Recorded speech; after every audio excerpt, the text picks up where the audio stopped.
Muy buenas tardes a todos y todas. Les damos la más cordial bienvenida a esta masterclass. Muchas gracias al doctor Raúl Morales por aceptar impartir esta plática con ustedes. Me voy a permitir presentarles al doctor Morales. Él es médico cirujano con una especialidad en salud ocupacional. Tiene un diplomado en psicología transpersonal por el Centro Integral de Desarrollo en Venezuela.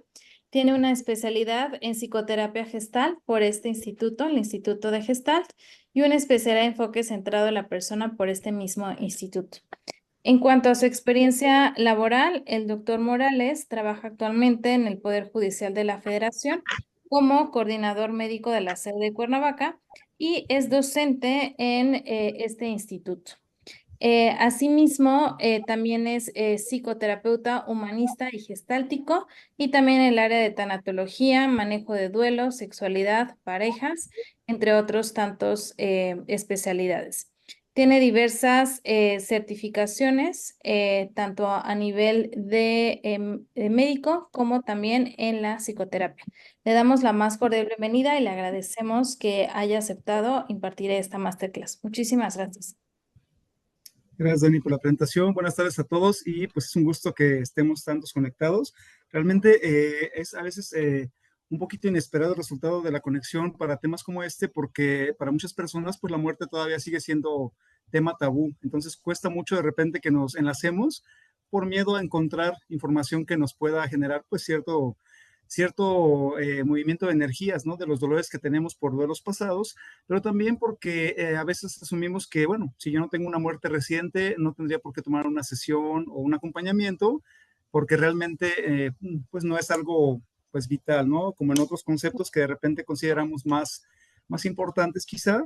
La tanatología pues, la buscamos cuando es algo emergente, evidentemente después de una crisis por una pérdida, y pues esa es parte de lo que a veces nos hace resistirnos a contactar sea una psicoterapia o sea un tanatólogo, porque tenemos miedo mucho de encontrar pues respuestas, a veces que nos duele reconocer, que ahorita vamos a ver, y precisamente asociado con el concepto del título de la masterclass como tal, con el corazón lleno y los brazos vacíos, pues esto ¿a qué se enfoca? Sí, finalmente, bueno, los brazos y abrazos están ya ausentes cuando tenemos una pérdida y el corazón está lleno de muchas cosas. Ahorita vamos a tener esa pregunta presente, ¿no? ¿De qué está lleno tu corazón? Y lo vamos a reflexionar.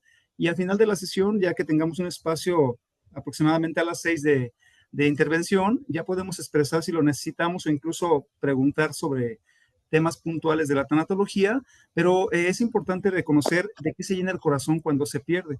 Regularmente las personas asumimos que se queda vacío cuando se muere una persona cercana, un ser querido, una mascota incluso, o perdemos algo, pero se queda lleno de cosas también positivas, incluso de recuerdos amorosos, se llena también de todo lo que sí queda presente después de la pérdida, se llena también de esa dinámica de volver a voltearme a ver, porque regularmente muchas relaciones o muchas relaciones que se rompen con la pérdida, pues no permitían que me viera al 100%, porque estaba enfocado en la relación. Entonces, es la parte importante de este concepto del título de la masterclass.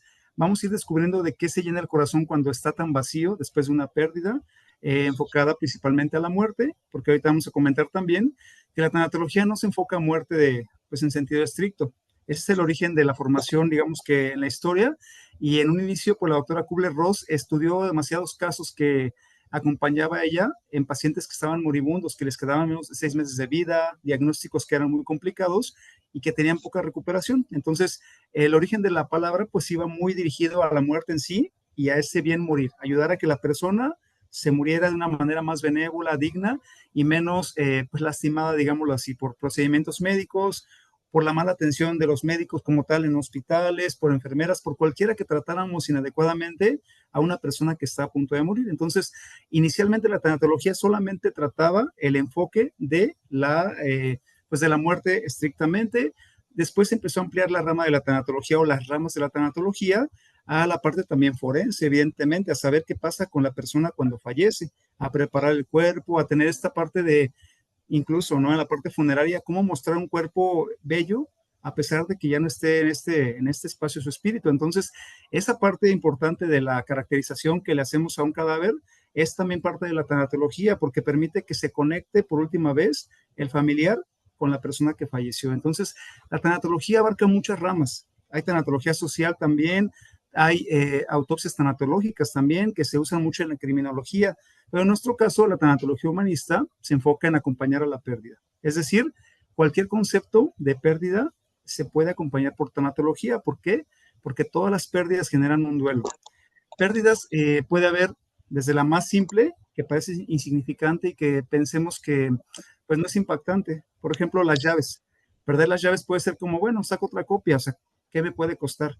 Finalmente, al perder las llaves, lejos de las puras llaves, se pierde la confianza de que mi casa está segura, se pierde la confianza de que quien las encuentre se meta a robar, se pierde la confianza de que no voy a tener el acceso a mi hogar si necesito el baño, comer, tomar agua. Si pierdo mi credencial de lector, bueno, pues, no voto en julio, no pasa, en junio no pasa nada, ¿no? Realmente se pierde mucho la parte de las elecciones, claro que sí, pero mi identidad también se pierde, porque finalmente no tengo con qué demostrar que soy yo. Les ha pasado probablemente a algunos y para hacer un cambio de cuenta bancaria, para cualquier cosa, si no es la INE, no se puede hacer y aunque tengas dinero en tu cuenta, no lo puedes ocupar. Entonces, esas pérdidas que parecen insignificantes son muy importantes también porque generan retrasos en muchas de las acciones cotidianas de la vida. Las pérdidas que son significativas regularmente para los seres humanos son las que hacen perder ya sea la salud, ya sea la vida o ya sea también la estabilidad emocional, es decir, ¿qué me quita la salud? Pues una enfermedad. Esa es muy, muy clara y creo que la tenemos todos bien consciente. Un cáncer, una diabetes misma, que aunque no me muera al momento, empiezo a sentir el deterioro para toda mi vida. La hipertensión, es que me dio un infarto y aunque no muero en esta ocasión, ya me quedé limitado, pierdo capacidades que tenía antes.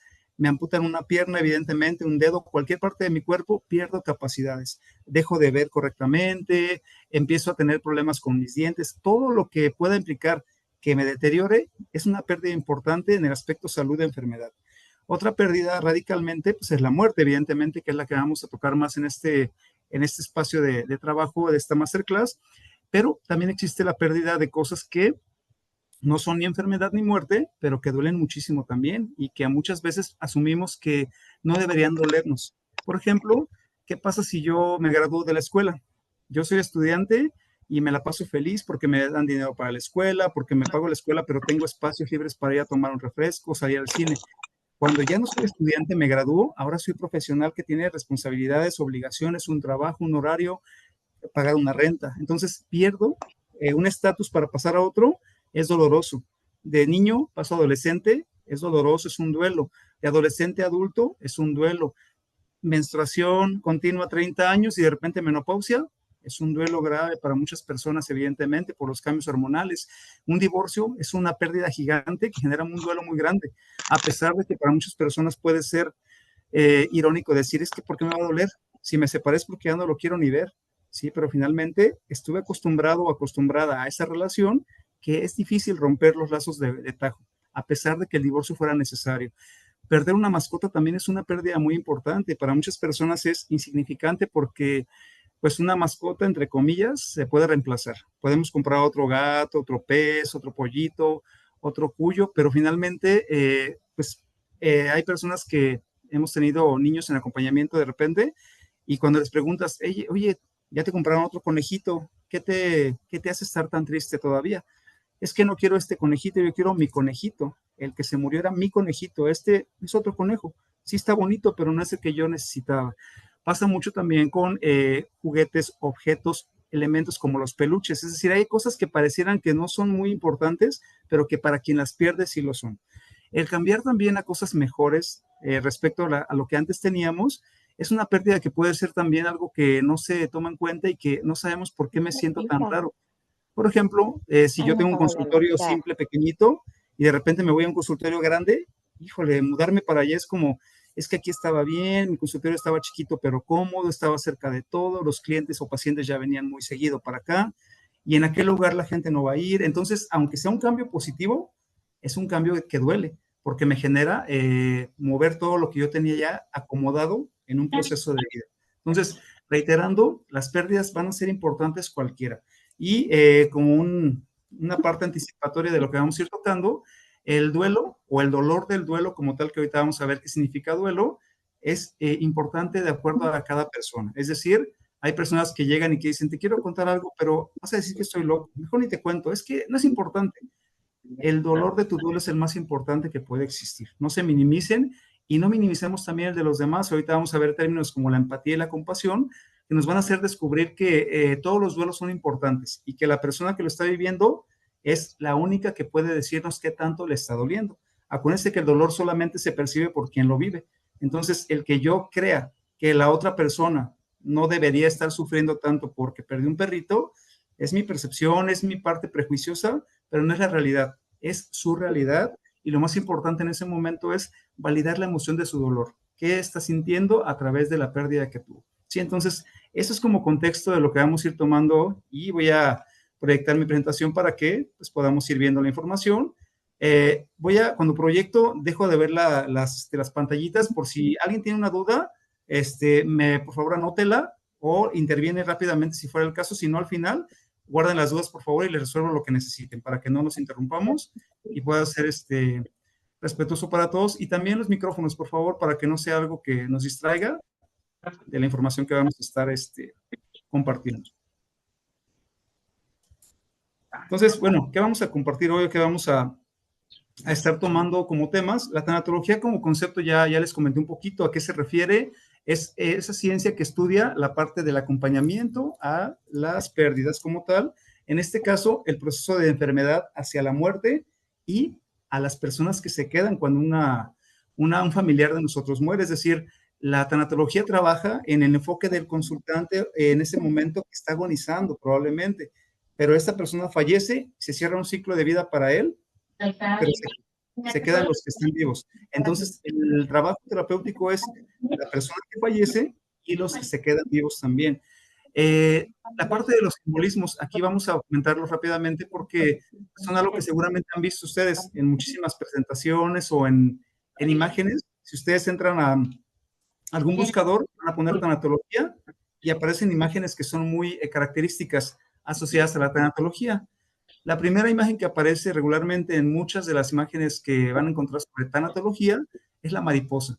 La mariposa solita, una mariposa violeta regularmente, más enfocada al toque azul como tal, tiene como simbolismo esa parte de la trascendencia, ¿sí? La parte de la transición que hace una oruguita de ser mariposa y vuela libre. Entonces, esa transición, pues es la parte del cierre de un ciclo que es nuestra vida hacia una trascendencia. En el caso de la mariposa, pues vuela. Nosotros como personas trascendemos a un lugar diferente al que estamos en este momento de vida.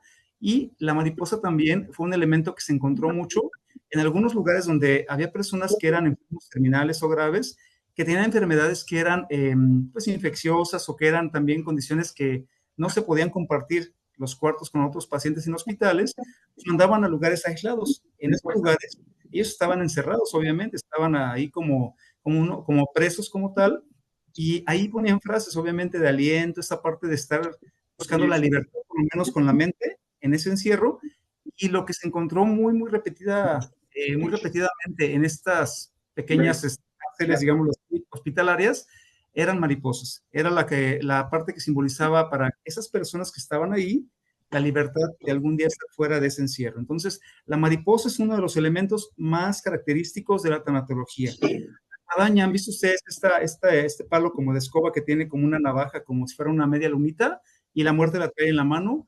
Esa guadaña, o también le llaman hoz en parte del campo, esa guadaña, su simbolismo es pues que la muerte nos corta la vida de tajo. O sea, es un golpe que corta la vida y que se acaba de inmediato. No hay una parte que nos dé la oportunidad de decir, bueno, me muero o no me muero.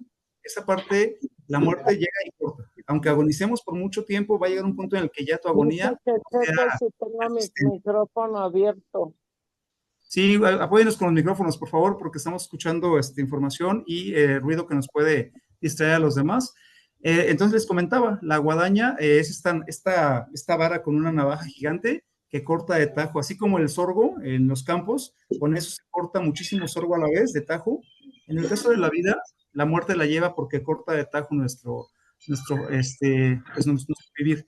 Y otro elemento también importante como símbolo de la muerte es una pequeña urna, digámoslo así, una vasija pequeña, donde se guardan las cenizas cuando la persona fallece, porque pues terminamos siendo polvo, a pesar de que no seamos cremados, algún día nuestros huesos van a ser polvito. Entonces, esa es una trascendencia también simbólica en esta parte de la pequeña anforita. Esa anforita es para las cenizas, es como una pequeña urna. Entonces, la mariposa, la guadaña o la hoz, que es esta navajota gigante, un machete, digámoslo así, y el anforita son los tres elementos más importantes que ustedes pueden ver en la tanatología como símbolos.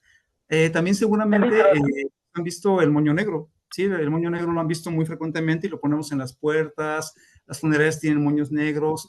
El moño negro es muy simbólico y ahorita vamos a verlo en la parte del duelo y luto, para que lo entiendan claramente por qué sí o por qué no el moño se asocia como tal a la parte de la tanatología o el duelo, ¿sí? Las pérdidas ya comenté, perder es dejar de tener lo que tenía. Si yo hoy estoy sano y mañana me enfermo, mañana perdí mi salud, entonces dejé de tener lo que tuve ayer, ya estoy enfermo. Ah, pues es que hoy tengo 20 pesos, pero híjole, acabo de ir a la tienda y me gasté 18, ya perdí 18 pesos, ya no los tengo. Entonces, dejar de tener lo que tenía antes es automáticamente la definición de pérdida y significativas, ya les comenté, enfermedad o salud, el tema de la muerte o pérdidas que para mí son muy importantes.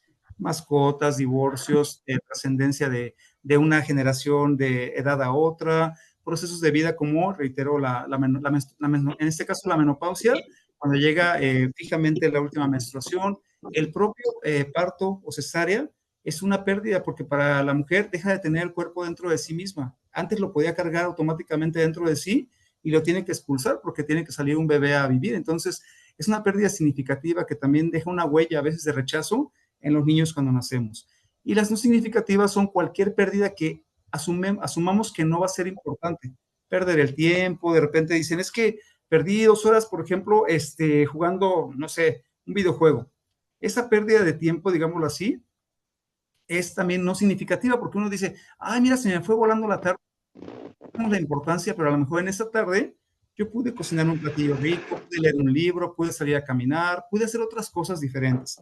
Es importante nada más tenerlo como concepto porque a veces lo que no es tan impactante es no significativo y no le damos el respeto adecuado también si lo necesitamos. Es como el no contestar un mensaje alguna vez importante, pues finalmente decimos, ah, pues que se quede con el mensaje no contestado, no pasa nada, pero probablemente para aquella persona era muy importante la respuesta que le íbamos a dar. Entonces, hay que tener esa clarificación de cuándo sí es significativo para el otro. Duelo y luto, que ahorita lo vamos a ver como conceptos. Duelo va a ser todo el proceso emocional que se vive cuando perdemos algo. Si yo tengo una muerte hoy, todo lo que se arremolina en mi cabeza va a ser duelo. Esa tristeza profunda, dolor en el cuerpo, cansancio, pesadez, desgano, melancolía, depresión, todo eso va a ser parte de mi proceso de duelo. ¿Cuál es la diferencia con el luto entonces?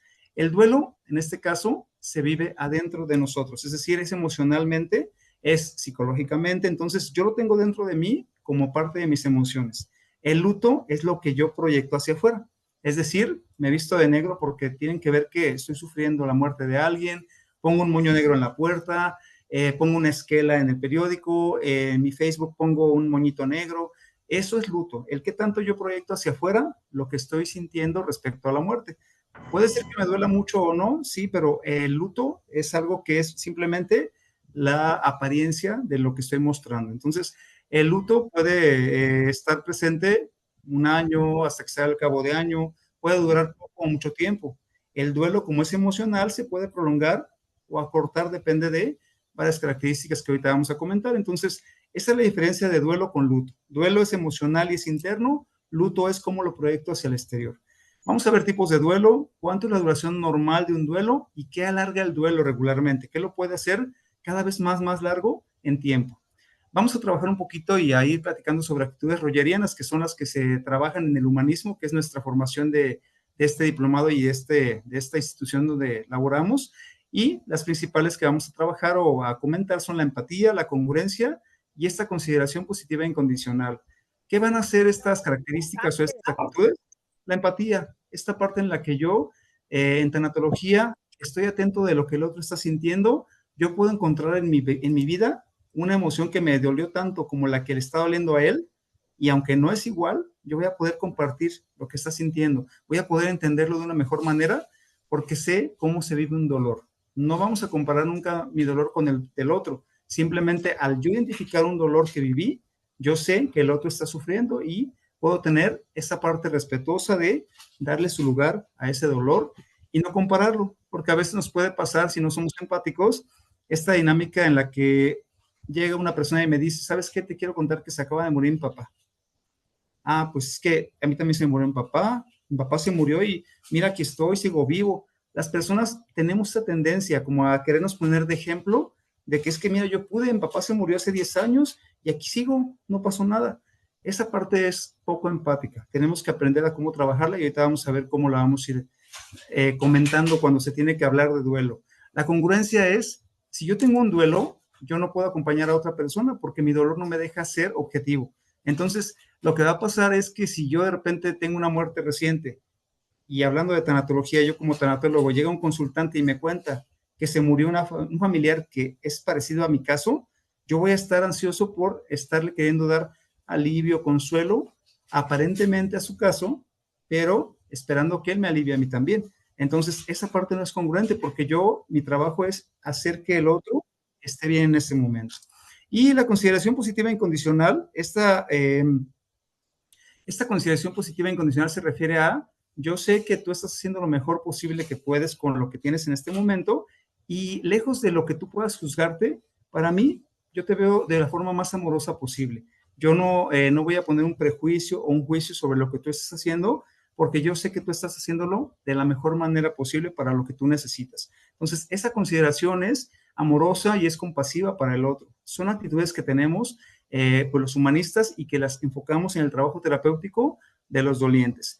Vamos a hablar de la compasión un poquito también, técnicas básicas para procesar un duelo que ahorita vamos a comentar y vamos a escucharnos también hablar, ustedes y yo en este caso, de experiencias personales de dolor que nos ayudan a sentirnos identificados. Desde esa parte empática que les comenté, seguramente si yo platico un poco de la muerte de mi papá, varios de ustedes que no tengan papá van a decir, es que yo me sentí muy parecido a eso, o es que yo no sentí eso, pero yo me siento peor, es que él lo cuenta como si no le doliera, pero a mí me está matando el dolor. Esa parte de experiencia que tengamos cada uno va a hacer que identifiquemos ciertas características que nos hacen que nos unamos en grupo ante el dolor, nos sintamos escuchados y acompañados y sobre todo que no estemos siendo juzgados. ¿Sí? Entonces, eso es parte de lo que vamos a ir comentando. Y la pregunta ahorita se las compartieron en el chat también, pero yo se las reitero aquí. Después de la pérdida, después de perder, sea significativo, magnífico para ustedes como una muerte, perder la salud o perder cualquiera de las cosas que ya comenté como un divorcio, mascota, viajar, por ejemplo, cambiarme de país, es un duelo muy grande. ¿De qué está lleno mi corazón? ¿De qué se queda lleno mi corazón? Regularmente mi respuesta automática, reitero, es que está vacío. O sea, ¿cómo quieres que esté lleno de algo si ya no tengo a mi papá, mi hijo? Se murió mi esposa, se murió mi mascota de toda la vida, que la tenía desde que yo era niño. ¿De qué se queda lleno el corazón? Comentaba al principio y le reitero, esta parte de los recuerdos amorosos, la parte de qué cosas vivimos que nos mantienen a nosotros con esa plenitud de que hicimos bien el trabajo en esa relación que tuvimos. También nos queda mucho la experiencia, evidentemente. A veces decimos, es que si es un divorcio, por ejemplo, ya rompí relación, ya no quiero saber de esa persona porque me enoja mucho que me haya engañado, por decir un ejemplo, pero finalmente tengo que darme cuenta qué cosas sí están presentes en mi corazón de lo bonito de esa relación, lejos de para justificar lo que, ay, bueno, fue infiel porque no le quedaba de otra. No es justificar, simplemente es esa consideración positiva incondicional que comentaba, en la que vamos a encontrar características que aprendí o que obtuve o que yo poseo en este momento, después de haber vivido todo este tiempo con esa pareja que hoy el divorcio llega al fin de la relación. Así pasa con una persona que fallece. Hoy me siento a lo mejor muy triste por la pérdida, pero ¿qué sembré y coseché en todo el camino de vida que tuvimos juntos? ¿Y de qué se queda lleno mi corazón? A pesar de que ya no está presente la imagen de mi amor o el objeto de mi amor, que es la persona que yo quería. Entonces, el corazón se va a quedar lleno regularmente de esas partes positivas, esas partes que son brillantes y también esas partes que son productivas para lo que me deja después de que ya no está. Aprendizajes, experiencias, recuerdos, características que yo no tenía y que gracias a esa persona que se fue, ahora yo estoy siendo capaz de volver digamos que a vivir y continuar también mi proceso, ¿sí? Les comentaba en un momento inicial que la tanatología, pues en un inicio solamente se enfocaba al tema del como tal, al tema propiamente de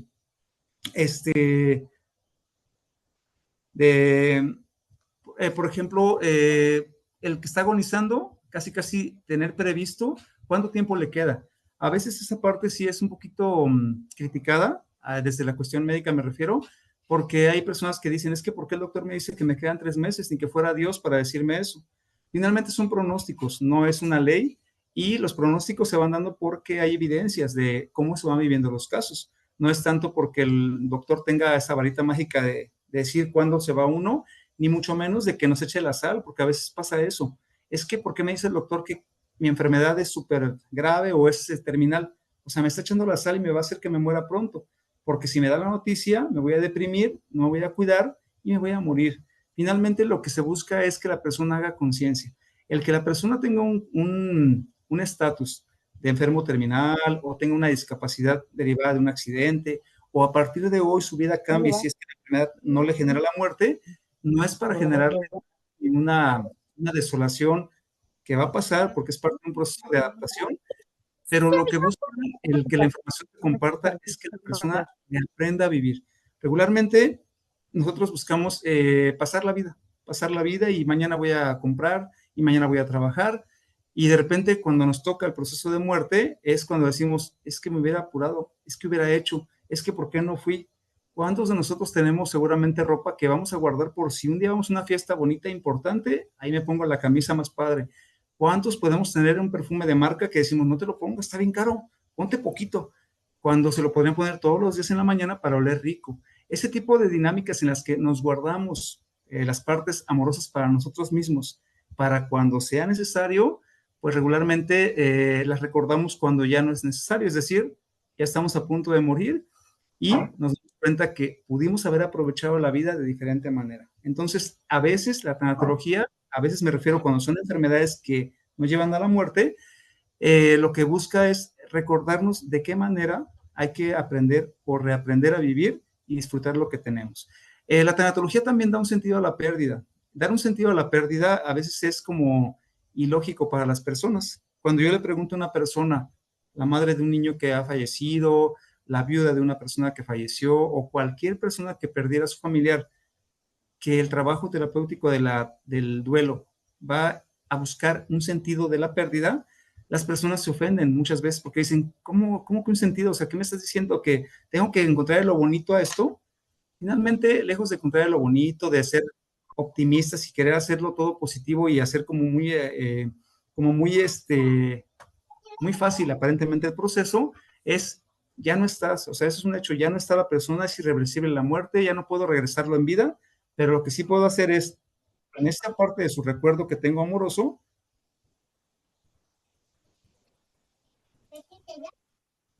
ahí está Danilla.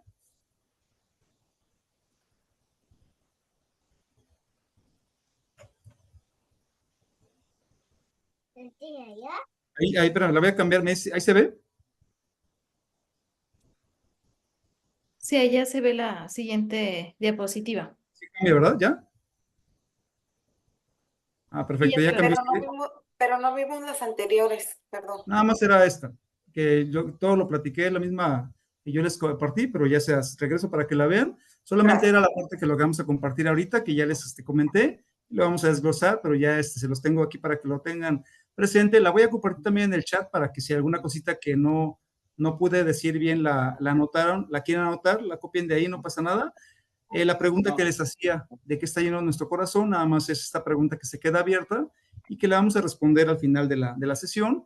Y continuaba con esta presentación de el sentido que se busca. Las personas regularmente, muchas personas, el sentido es, quiero que me deje de doler. Finalmente, esa característica de trabajo no la podemos lograr. No podemos hacer que no duela, porque el dolor es parte del proceso. Las personas a veces dicen, dame algo para que ya no sienta yo tristeza. Realmente la tristeza, depresión, todo lo que se percibe, estamos con un duelo, es parte de un proceso de la vida. Es decir, no tendríamos por qué dar antidepresivos de manera inmediata, no tenemos que darle medicamentos para dormir a la persona. La persona va a reaprender a vivir con el tema del dolor y la pérdida. A todos nos hace mucho ruido, obviamente, el decir, es que para el dolor de verdad es necesario. Si no hubiera dolor en la vida, realmente no nos avisaría de que algo está mal. ¿Cuántos de nosotros hemos ido a revisarnos al cardiólogo nada más por saber que todo está bien? Cuando vamos es porque he sentido unos piquetes aquí, hay una punzada, siento que algo no está bien, ahí vamos al cardiólogo. Es que me duele la muela, pues voy porque me duele, pero antes no iba, ¿para qué? Finalmente no me duele. El dolor es parte de un proceso que alerta, que nos mantiene en esta parte superviviente, que nos va a dar la pauta a que nos sigamos cuidando. Entonces, el dolor es un proceso, no es algo que se tenga que buscar evitar. Evidentemente, en la parte de salud y obviamente condiciones médicas, buscamos minimizar el impacto del dolor porque genera muchas otras consecuencias. Pero en el caso de un dolor del alma como el del duelo, no hay pastilla que la quite. Entonces, muchas personas corremos y dame algo fuerte, dame un antidepresivo y dame un ansiolítico y dame algo para dormir. Y es simplemente el efecto de una anestesia emocional. Buscamos anestesiar el no quiero darme cuenta de que la persona que yo más quería ya no está en este plano. Y esa anestesia emocional ni siquiera necesita un medicamento, la tenemos en automático todos nosotros en el momento que decimos, espérame, no me hables ahorita, tengo que estar haciendo trámites de funeraria, organizar, hacer, me quedan 3 hijos por mantener, no, yo no me puedo dar el tiempo de llorarle, lo siento mucho, lloro hoy, mañana lo enterramos, pero yo sigo la vida. Esa anestesia emocional la usamos muchas personas, dependiendo de la capacidad de resiliencia que tengamos, para rápido bloquear ese dolor, porque tenemos que buscar la estrategia de seguir vivos. Principalmente este ejemplo que les comento, una viuda que se queda con 3, 4 hijitos, con el negocio, con mantener la casa, no se va a poner a llorar de tiempo completo, porque su prioridad es, tengo que darle de comer a los niños que se quedaron aquí conmigo. Entonces, esa es la parte en la que la anestesia emocional llega solita. Obviamente, impide que trabajemos el duelo. Por eso es importante entender en qué lugar estoy parado en este momento con mi duelo y de qué manera yo puedo dar sentido a mi pérdida, enfocándolo de manera productiva para que yo siga creciendo a pesar de la pérdida, o me puedo quedar yo también hundido y estar ahí pues de manera continua y pues obviamente llegar a una depresión ahora sí como enfermedad. El acompañamiento que la tanatología hace regularmente pues se busca, reitero, para la persona que está agonizando y también para los que se quedan vivos, incluso también para el cuidador primario, es decir, la persona que cuida al enfermo de tiempo completo, porque es el que más se cansa, porque se la pasa sentado ahí 24 horas con ese enfermo y lo primero que la persona pide es ojalá que ya se sane. Pero en el fondo lo más malévolo que podemos pensar todos y que le nace pensar es ojalá que ya se muera, ojalá que ya se muera porque ya estoy cansada de desvelarme todos los días viendo cómo agoniza y no se muere. Y esa parte es criticada desde afuera, obviamente, porque la vimos y decimos, qué mal hijo va a ser, cómo va a decir eso de su padre o su madre, le está deseando la muerte, está deseando que su familia ya no sufra, porque al sufrir su familiar en esa agonía permanente que le estamos alargando con medicamentos o lo que sea, yo también sufro como familia. Entonces, esa parte es importante, porque uno de los elementos que más alargan el duelo es el tema del ego, el tema de, es que no se puede morir porque es mi padre, es de mi propiedad.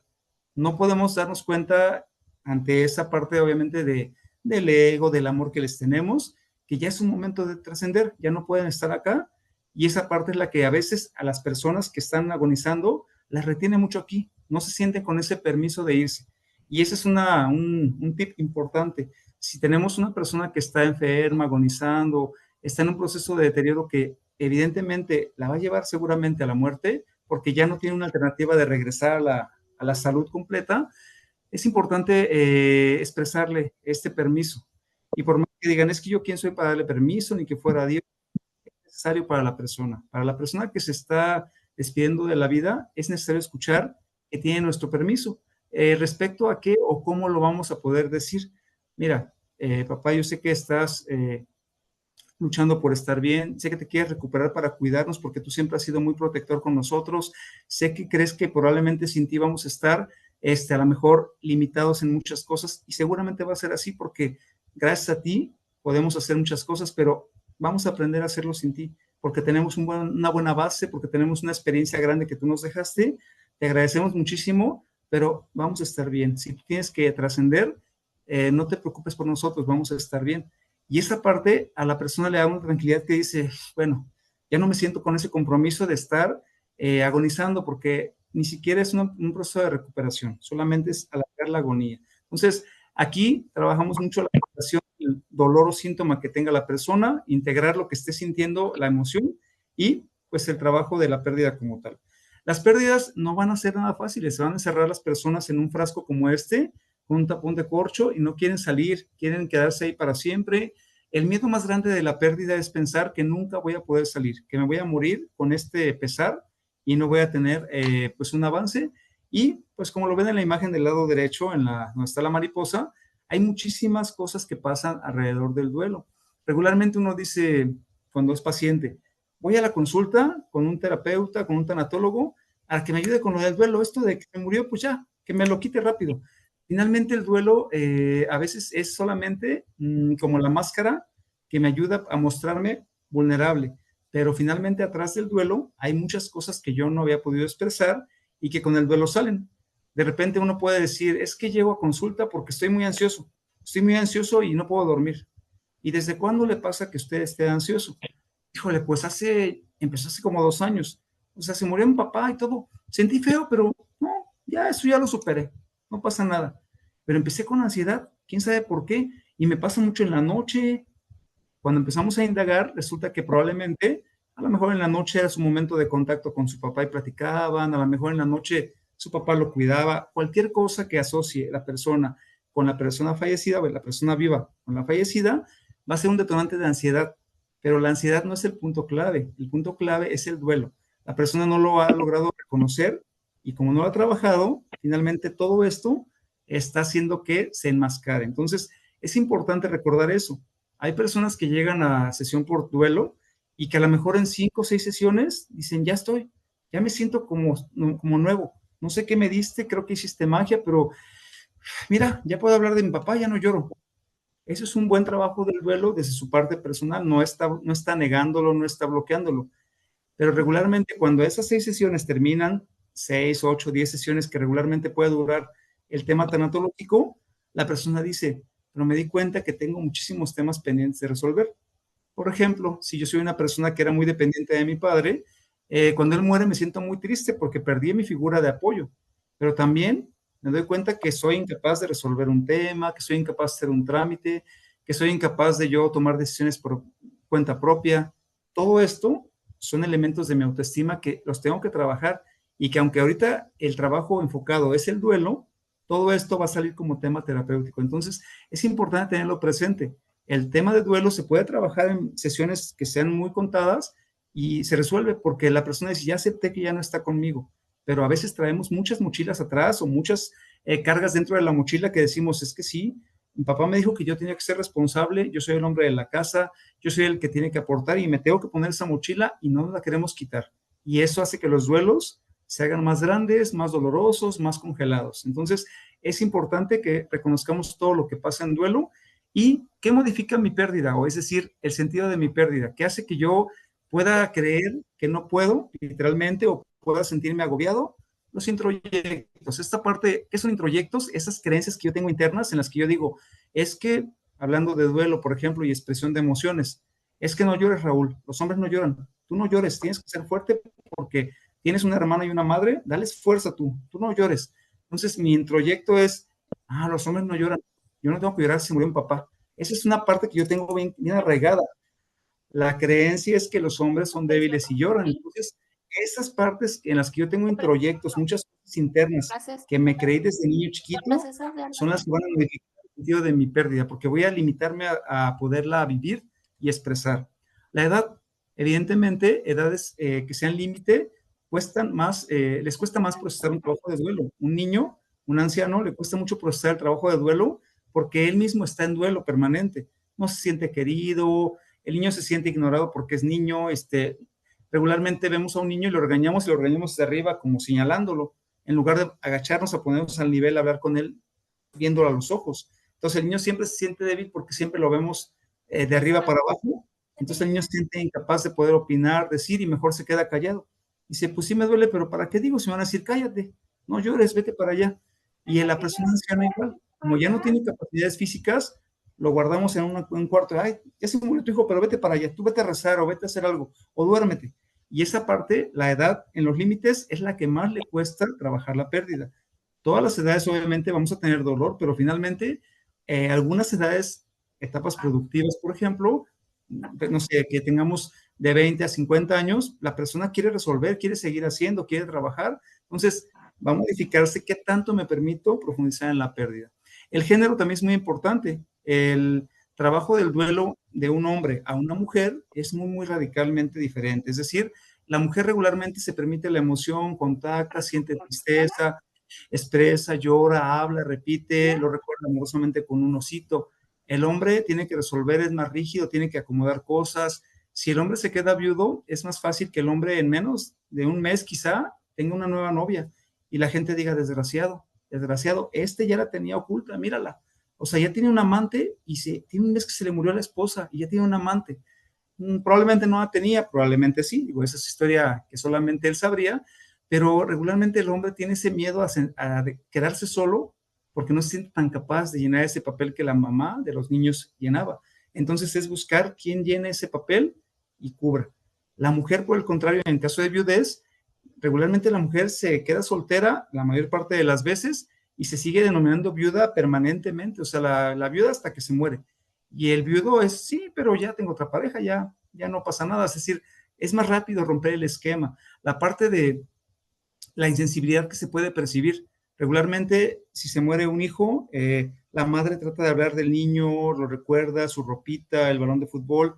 El papá dice, sí, pero hay que ser fuertes ya. Tenemos que seguir adelante para, tú y para ti y para mí. Ya Dios nos lo quitó, pues ni modo. Entonces el papá, el hombre en general, la mayor parte de las veces puede ser más rudo.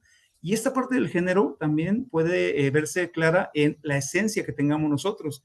Hay hombres que tenemos esencia femenina, que somos súper tiernos, cariñosos y muy apacibles. Hay mujeres que tienen esencia masculina y que son muy rudas, muy toscas, muy autoritarias, muy resolutivas. Esa esencia también impacta. ¿Por qué? Porque finalmente muchos hombres podemos irnos a la parte sensible de llorar y vivir el duelo como esa esencia femenina. Y muchas mujeres pueden tomar el papel de poder que aparentemente el género masculino cree tener para resolver el tema del duelo. Entonces, no nada más es el género que sí está asignado desde que nacemos, sino también esa esencia que tengamos nosotros en nuestra personalidad de toda la vida.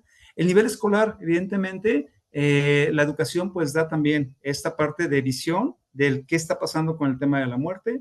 La espiritualidad y religión, pues evidentemente, dependiendo de la religión que tengamos, va a haber más o menos características que tengamos que resolver. Temperamentos, soy más colérico y sanguíneo, soy más enojón, más reactivo, aguanto más el dolor, no me duele, tengo que resolver. Soy melancólico, flemático, es que tengo que llorar, me siento muy triste. El carácter que me formé en la vida de acuerdo a lo que me educaron, mis cuadrantes emocionales, la parte espiritual, la parte emocional, la parte física, la parte intelectual, y pues si tengo una herida de la infancia que no he resuelto, todo esto va a hacer que mi duelo se vaya por caminos más espinosos, ¿sí? Entonces ya les comenté que la diferencia de duelo con luto va a ser, el duelo es la parte de adaptación emocional o mental, y el luto va a ser esta parte de cómo muestro hacia afuera. Es que lloro mucho, pues lo quería mucho. Es que véanme, me he visto de negro todo el año, es que estoy bien triste todavía. Es la parte de cómo se puede hacer presente hacia afuera e incluye también estos rituales que hacemos para la persona que ya no está. Poner una cruz, poner un vaso con agua, poner el moño en la puerta, levantar la cruz, llevarla al panteón, cambiar la cruz de madera por la de herrería. Todo eso es parte del luto. Tengo que mostrarlo y tengo que sentir que con eso yo resuelvo. Y no es porque no lo haga, simplemente el duelo es el que va a hacer significativo el cambio para mi persona respecto a la muerte. El luto va a ser algo que puedo o no puedo hacer. Hay personas que no viven un luto y eso no está mal. Solamente hay que tenerlo presente y respetarlo. La parte de la compasión, les comentaba al principio que la compasión es una característica que se busca mucho en el acompañamiento para duelo. Cuando tenemos personas en duelo, lo que hacemos es acompañar, escuchar, ser amorosos y tener compasión. A veces, pues creemos que el que está con dolor, pues quisiera escuchar mil palabras que lo sanen, que lo salven. Y las personas cuando tienen una pérdida, lo primero que hacen es escribir, oye Raúl, dime qué le digo, dime qué le digo, qué le quisieras decir. Es que no tengo palabras. Pues no hay palabras, no le digas nada. Quédate con él a un ladito y ahí está tu hombro para que el otro esté recargado en ti, solamente eso, la compañía y el estar padeciendo el dolor que está sintiendo con él y no estarlo queriendo vivir a nombre de él y no estarle queriendo quitar el dolor y no estarle queriendo pedir que le eche ganas porque no puede. Finalmente él está haciendo lo mejor que puede con lo que se está moviendo acá adentro. Entonces, aquí la compadecencia o el compadecer es padecer con el otro. En esto padecer, comparto tu pena, estoy contigo. No puedo decir que me duele igual, evidentemente. Incluso la compasión, esta parte de padecer con, también es muy diferente dentro de la misma familia y eso genera mucho enojo. A veces somos 5 hermanos en una familia y se muere la mamá. Y de repente de los 5, uno se la pasa encerrado porque se quiere morir, se quiere hasta suicidar porque ya no puede con el dolor de la muerte de su mamá. Otro dice, bueno, sí la quería mucho, pero pues también hay que seguir viviendo, ya está viejita y pues ya. Otra dice, no, es que no es posible que ustedes no lloren, yo estoy muerta en vida y ustedes están como si nada. Otro dice, ya dejen de llorar, o sea, no inventen, o sea, ni que fuera, ¿qué? O sea, ya tienen que seguir su vida. Aparte, a ella no le gustaría que estuvieran así. Y otro dice, bueno, yo, si quieren, yo les ayudo con todo lo administrativo, porque yo la verdad es que estoy ahorita plano, no tengo ninguna emoción. Esas 5 personas son hijos de esa madre que murió, pero cada uno su duelo lo está viviendo de manera diferente. Y no es que no les esté doliendo, es que cada uno lo padece diferente. Entonces, esta parte de compadecer es esa dinámica en la que tengo que saber que el otro está viviendo su duelo internamente, cerradamente, como quiera. Hay una persona que, una, una, una relación, digamos, abuelito-nieto, en un momento dado pierden a la abuelita, obviamente, se pone la abuelita de ese nieto, el nieto tenía 17 años y el abuelo era alguien muy, así un macho, rudo, muy rígido. Cuando sacan el cuerpo de la señora, el nieto va y lo abraza, el niño llorando, ¿no? Y todo, el chavo de 17 llorando y todo, y el abuelo literalmente nada más saca 2 lágrimas, hace esto y dice, ya estuvo, lo que sigue, y se va, y ya él fue todo lo que hizo, porque no se podía permitir verse débil hacia su nieto, ¿no? Entonces, a pesar de que se murió el amor de su vida, era su esposa, llevaban casi 60 años juntos, ese fue su único momento de compadecer a su nieto. Está bien, lloré, ya está, ¿sí? Entonces, es compartir la pena, es sentir esa parte de apoyar y es tratar de aliviar el sufrimiento del otro, pero sin quererle quitar el dolor, porque finalmente es su dolor, ¿sí? La compasión regularmente es hacer que el otro se dé cuenta que estamos ahí y que percibimos sufrimiento. Es que te noto triste, te veo llorando, te veo muy conmovido, te veo que no quieres vivir. Hay que sentir empatía de la otra persona y buscar esa manera de estar apapachando un poquito el sufrimiento de acuerdo a lo que la persona nos pida. Hay que hacer acercamientos solamente si nos lo piden. A veces de repente pensamos, oye, ¿quieres que me quede a dormir contigo para que no estés tan triste? No, no quiero que te quedes a dormir. Es que a lo mejor con eso tú necesitas algo en la noche y yo me quedo aquí contigo. No, no quiero que te quedes conmigo. Realmente no hay que tratar de resolver. Hay que dar propuestas concretas de acción, de apoyo, pero lo que la persona necesita. Mira, ¿te parece bien si comemos el jueves? No, sabes que estoy ocupado. Bueno, dime qué día gustas y yo vengo para comer contigo, para acompañarte. Estar haciendo mucha comunicación adecuada, respetando los tiempos de la persona, pero dándole también esa pauta de que sepa que estoy ahí con él, ¿sí? Y pues la empatía, a la compasión que ya comentamos, va a generar una consolación adecuada, va a hacer que el sufrimiento sea menos profundo para la persona que está viviendo un dolor. El duelo, como proceso, digo, tiene 5 etapas, nada más como contexto, las van a poder leer con calma porque realmente la explicación es más detalle del propio proceso. Las 5 etapas, pues se proponen numeradas porque son frecuentemente como aparecen, pero no son en ese orden estricto, es decir, no digan, ya pasé la 2, ya está, vamos por la 3, ahora con la 4, no. Puede ser que llevan 1, 2, 3, 4, 5, o puede ser que llevan 1, 3, 5, 4, 2, no, o sea, saltan para todos lados. El duelo es una ruleta de emociones y de repente lo niego y digo, no es cierto, no puede ser cierto, yo le hablé ayer, estaba bien, me contestó, me mandó un mensaje, no puede estar muerto. Ya después de que digo, bueno, a lo mejor sí, será una pesadilla probablemente, o a lo mejor se equivocaron de cuerpo, a lo mejor no era el cuerpo, le pusieron su nombre, pero no era él. La negación va a implicar muchísimas cosas, como también el no dejar de hablar de la persona en presente. Es que vamos a comer con mi papá. Y es como que, ¿ustedes iban a comer regularmente a ese lugar? Ajá, sí, es que ahí vamos a comer él y yo. Ok, ustedes iban a comer ahí. La persona que acompaña, sí es recomendable que haga la acotación. Es decir, yo terapeuta Yo no voy a estar sembrando esa fantasía en la persona, pero tampoco se la voy a negar. Es decir, si un consultante me dice, mira Raúl, te quiero contar, todos los domingos mi papá y yo vamos a misa. Ah, ok, entonces iban juntos a misa regularmente ustedes los domingos. Yo sí tengo que hablar en el presente real. La persona puede seguir hablando en esa fantasía de que siguen juntos y no pasa nada. No es algo malo, no se está volviendo loca, no está trastornada. Es una necesidad de sentirse todavía conectado. Pero sí, el que está de este lado tiene que buscar esta parte de aterrizar la realidad. Y la negación puede incluir el que la persona siga hablando de él como si estuviera aquí y simplemente esté dormido o se fue de viaje. Hola, buenas tardes. ¿Sí? La ira, Muchas el enojo gracias. profundo, todo. La negociación, esa parte en la Gracias, que adiós. tratamos de dar como ese intercambio. Es que, mira, mi hijo está agonizando, te prometo que si lo sanas, yo dejo de tomar. Dejo de tomar. Si el niño sana, de repente empezamos a renegociar. O sea, sí te prometí dejar de tomar, pero un año pues nada más. O bueno, dame chance de tomar en mi cumpleaños. Esa negociación es constante. En casos extremos, evidentemente, la negociación nunca tiene respuesta y nos enojamos mucho con Dios porque le estamos pidiendo que salve, que haga, que cambie y es tan, no que es tan bueno, ¿por qué nos castigas así? Entonces, la negociación regresa a la ira, ¿sí? La depresión, tristeza profunda y finalmente en algún momento del proceso va a llegar la aceptación. Sentir que realmente tengo que aprender a vivir sin esa persona. ¿Cuánto dura un duelo sano, un duelo fisiológico? No hay métrica exacta, no hay un libro que diga dura tantos días. Hay personas que salimos de la tristeza profunda rápido, pero el dolor sigue estando presente. Regularmente la métrica que se tiene como mínimo del duelo que dura sanamente y no enferma es un año, ¿sí?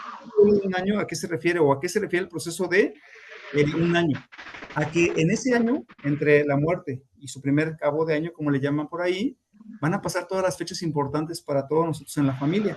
Ah, pues va a pasar intermedio la Navidad, Año Nuevo, su cumpleaños, mi cumpleaños, el Día del Padre, el Día de la Madre, el Día del Niño si era mi hijo, hijo, le va a pasar el aniversario de bodas. En ese año van a pasar todas las fechas importantes que tenía con esa persona que ya no está, y me va a volver a lastimar. Entonces, el primer año es el caótico, el que la persona está agobiada porque dice, ya viene el Día de Muertos, ya viene su cumpleaños, era mi cumpleaños, en este día cumpliría tantos años. Ese primer año es el que es muy crítico. Después, el proceso se puede prolongar de 2 a 4 años. Entonces, ese viaje de recuperación del duelo puede ser largo, hasta 4 años, y es natural. Lo que va a empezar a pasar es que cada vez es menos profundo mi dolor y no tengo que decir papá para llorar. Yo elijo cuándo llorar porque lo recuerdo amorosamente, pero en el primer momento de la pérdida, obviamente, si yo digo, es que te quiero hablar de mi papá y los ojos están llenos de lágrimas porque ya estoy muy triste. Entonces, esta parte es la que va a ser diferencial. Yo hoy puedo decir, mi papá se murió el 30 de abril de 2014 y cayó muerto en la casa de un infarto fulminante. Yo lo puedo decir hoy y para mí es algo, sí, me dolió mucho en aquel momento. Hoy estoy bien respecto a esa pérdida, ¿sí? Entonces, es importante que tengan presente este proceso. Un año es el más caótico y de 2 a 4 años se procesa el total de las emociones. Alargadores ya los comenté en esto que modifica la pérdida. Sí, ya les comenté que hay elementos que hacen más largo o más corto el duelo, pero hay dos elementos que están al final de esta presentación que son muy importantes que los recuerden, porque cuando tenemos una muerte de un familiar, regularmente podemos tender a satanizarlos o santificarlos. Si era un desgraciado conmigo, maldito y todo, uy, ojalá que esté en el infierno. Lo hago como un satán, un diablito. Tiene que estar allá abajo el desgraciado, porque qué bueno que se murió, porque me hizo y me robó y me tal. Pero cuando queremos salvar la culpa que tenemos por algún motivo, es que ahora es un angelito, está en el cielo, ahora me cuida desde allá. Entonces, eso salva mucha culpa. Entonces, santificamos a la persona que fallece y asumimos que es bueno. Y sí, a veces me golpeaba, pero no era lo provocaba también. Empezamos a justificar todo lo malo para cada persona que hizo en vida. No es algo que sea necesario. Es importante darle un lugar también a las cosas que no eran tan buenas para que podamos repararlas en nosotros, ¿sí? El dolor, pues obviamente del duelo, a tristeza, depresión y desolación, hay que trabajarla con compasión. Con compasión desde el escuchar a la persona, el permitir que escriba una carta de despedida, el que tenga, por ejemplo, alguna cajita de recuerdos importante con la persona que no está, un collage con fotos, emociones que tuvimos juntos, viajes. Podemos hacer ejercicios ya en sesión de terapia en el que la persona hace un ejercicio de silla vacía, cambia de silla y toma el papel de la persona que ya no está y a través de ella empieza a hablar de qué le diría, por ejemplo. Eso es mucho cuando tenemos pendientes que decimos, es que yo le tuviera que decir que lo amaba, pero ya no pude llegar a decírselo, o porque lo internaron por COVID y ya no salió del hospital, yo le quería decir que lo amaba y le agradecía mucho lo que me dio en la vida. En una silla vacía lo vamos a hacer, proyección de un objeto de amor, un osito al que le hablemos y le expresemos. Va a haber muchas técnicas que podemos ocupar que son específicas para cada persona, porque el humanismo es eso, enfocarme en el trabajo que cada uno de nosotros necesite. Las técnicas son recomendaciones generales, pero puede ser que alguno de nosotros no sirva, por ejemplo, la silla vacía, nos enoje. Juego de roles, vamos a representar, tú vas a ser en un espacio, ahorita vas a hablar desde Raúl niño, y el otro va a hablar de Raúl grande. A lo mejor esa parte a mí me cuesta mucho trabajo separarla y yo no quiero hacerlo. Entonces, por eso las estrategias son de acuerdo a lo que cada paciente requiera en el momento de la sesión, ¿sí? Y pues, actividades extra como las que están aquí, la biografía de la persona que se fue con mi vida, es decir, desde que nací, yo me sentí querido, acompañado por mi papá, me llevaba a la escuela, me daba de comer, me compró mi carrito, me regaló todo lo que pasó en nuestra vida juntos y la carta de despedida que le puedo hacer con las cosas que no le pude decir si es que fue. Dibujar, la música también es importante, usar metáforas, ¿sí? De repente la persona nos puede decir en sesión, es que me siento como una planta que está seca, o me siento como una planta marchita, o siento que no me han puesto agua porque el agua era mi papá y ya no está conmigo. Esa parte es importante, tener ese contacto con lo que me está pasando acá dentro en el corazón. Y lo importante también es reconectar con lo que sí tengo presente. ¿Qué puedo hacer ahora que ya no está la persona querida? Ah, pues mira, mi vida va a continuar y ahora yo sé que no va a volver, yo sé que no va a estar presente, pero ¿qué sí puedo seguir haciendo? Ah, pues en su recuerdo yo voy a seguir trabajando en ayudar a los niños que, como él lo ayudaba, por ejemplo, ¿no? O voy a seguir de repente disfrutando los domingos de ir al parque porque le gustaba mucho, siempre y cuando esto no me sobrecargue a mí de una lealtad que me quite mi vida por estar cumpliendo, pues algo que ya no es necesario cumplir. Sí, por ejemplo, una persona, su mamá y ella iban todos los miércoles a misa, todos los miércoles a catedral, aquí en Cuernavaca, y en algún punto, pues falleció la mamá, y a partir de ahí, cada miércoles la hija tenía la obligación hacia sí misma de ir a la misa catedral, porque ella tenía esa manda y si no iba, estaba faltando al respeto a su mamá que estaba en el cielo. Entonces, ese pensamiento es natural que lo tengamos muchos en nosotros, ¿sí? Esas técnicas, reitero, son acorde a cada persona, no son estándar, pero tienen ustedes una idea de que hay muchísimo trabajo que se puede hacer con el tema del duelo. Y estas las van a poder leer, son muy, muy generales de lo que ya comenté, pero les quiero dar unas frases que podemos usar o no en el trabajo de duelo. ¿Qué sí podemos decir cuando tenemos cerca una persona que tuvo una pérdida? No encuentro palabras para expresar lo que siento, realmente lo que te diga se queda corto. Te acompaño en tu dolor, no me puedo imaginar lo difícil que es para ti este momento. Estoy aquí para ti, te abrazo, te escucho, yo sé que quizá no necesitas más que eso, pero aquí estoy para ti. Tómate el tiempo que necesites, aquí voy a estar. Es decir, no lo voy a apresurar a decirle, sal rápido, sal de este tema, vámonos a comer, hay que salir a bailar, vamos al cine. El tiempo que tú necesites, yo aquí estoy, tú me avisas cuando estés mejor. ¿Cómo estás en este momento? Es muy específica la pregunta. Todos tenemos de manera muy natural lo espontáneo de decir, ¿qué onda? ¿Cómo estás? Lo primero que va a contestar alguien en duelo es, pues, ¿no me ves? Me estoy muriendo en vida. O sea, ¿cómo quieres que esté? Se acaba de morir mi mamá y tú me preguntas cómo estoy. Entonces, lo importante del cambio en la pregunta es, ¿cómo estás en este momento? ¿Cómo estás el día de hoy? Porque yo sé que ayer te estabas muriendo de tristeza, pero ¿cómo estás el día de hoy? Sí, me siento un poquito menos triste, me siento más recuperado, me siento más animoso. Es importante clarificar que es la pregunta del momento. ¿Qué puedo hacer por ti? Y la persona me pedirá, y si me necesitas, aquí estaré. Eso se denomina en duelo estar sin estar. Es decir, no voy a tosigarlo con llamadas. Oye, ¿quieres algo? ¿Quieres que te lleve de comer? No, yo aquí estoy. Tú, escríbeme cuando lo necesites. Yo tengo el teléfono disponible para ti. No te voy a agobiar. Cuando tú lo requieras, escríbeme y dime. ¿Qué no debo decir? El tiempo lo cura todo. Pues ya va a pasar. No llores. Ya está en un lugar mejor. ¿Qué lugar mejor va a ser que junto a mí? Entonces, no me digas que mi hijo está en el cielo y está mejor con Diosito, porque mi hijo debería estar junto a mí aquí, no muerto. Entonces, el lugar mejor era junto a mí. Tienes que ser fuerte, déjalo descansar, ya no le hables, déjalo descansar, ya déjalo ir. Hay que darle vuelta a la página. Ya pasó mucho tiempo, ya no llores, ya supéralo. A tu difunto no le gustaría verte así. No lo hagas, no llores. No exageres, a todos nos pasa, o sea, a todos nos muere gente. ¿Tú por qué exageras? Si se murió el hijo de alguna persona, eres joven, puedes tener más hijos, no te preocupes. Además, bueno, sí se murió, pero tienes otros 3 hijos en qué cuidar. Enfócate en ellos que están vivos. Tienes más hijos, ellos sí son importantes, te necesitan. Ese tipo de comentarios son poco empáticos, son agresivos y pueden ser muy lastimosos. Entonces, tengan esta precisión de saber qué se puede o no se puede decir, pero más recomendable es que si no sabemos ni recordamos qué decir, no digamos nada. Ahí estemos en silencio, llego a papacho, aquí estoy, no digan nada. No es necesario, con compartir esa parte, esa compasión que ya les comenté, con eso va a bastar. ¿Y cuándo debo acudir a un tanatólogo?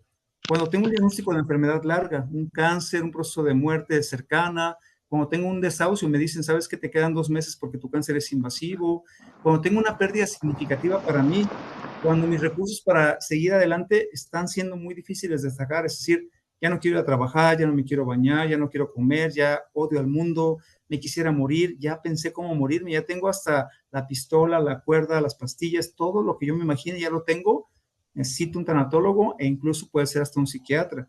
Cuando mi sensación sea de que ya no es normal lo que estoy sintiendo, ya me siento demasiado mal, siento que me quiero morir con la persona que se murió.